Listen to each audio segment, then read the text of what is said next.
Zach, the federal JEA corruption trial begins tomorrow. It's being called the largest fraud case in the history of Jacksonville. Two former top JEA executives are accused of concocting a scheme to pocket millions of dollars of public money. Former CEO Aaron Zahn and CFO Ryan Wanamaker are charged with conspiracy and wire fraud. They say they are not guilty, but they could face up to 25 years in prison. The case will be tried in federal court in downtown Jacksonville. So, how did all of this start, and who is still angry about it? For sure, the 2,000 JEA workers who keep our lights on and our toilets flushing. They thought that Jacksonville was just stupid and ignorant and a bunch of rednecks. Oh, I was mad as hell. I was pissed. 6 current or retired JEA employees. So if we add up all the years you guys have given to the JEA, it's more than 100 years. A storm of busted water main. Tim Wing is up to his chest trying to fix your water. I feel like God led me here. He moved to Jacksonville to work at JEA. But then, October 2019, this flyer.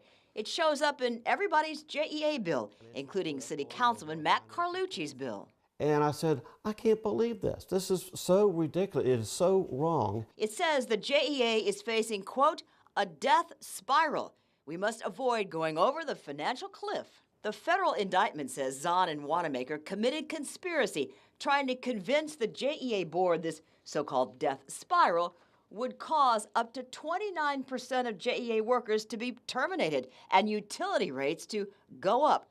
The conclusion, better sell the JEA. But was there really a death spiral? That simply wasn't true. The Jacksonville City Council hired attorney Steve Busey to look into the JEA. This is the final report of the investigatory committee, 132 pages, 600,000 documents reviewed.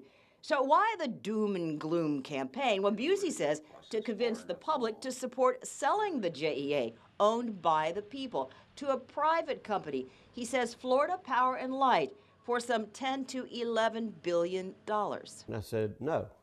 And then I said, you know what? Oh, hell no. JEA workers scared in a sale they'd lose their jobs. Every conversation we had was whether we were going to have a job tomorrow. Tim sat down with his wife and talked about their family. Are we going to be able to pay our bills? Do we need to move? Do we need to downsize? What do we need to do? And then it got worse. At this noon hour, 2 former top executives at JEA indicted. Their bosses indicted for an alleged scheme, an alleged fraud of what magnitude? Big. This was designed to put hundreds of millions of dollars in the senior executives' pockets of JEA. And how much from a pot of $636 million, according to the city auditor? Aaron Zahn would have received the lion's share of that number. And get away with, Busey says, tens or maybe hundreds of millions. These people came to Jacksonville thinking we were a bunch of country bumpkins, but the great city of Jacksonville has always overcome adversity.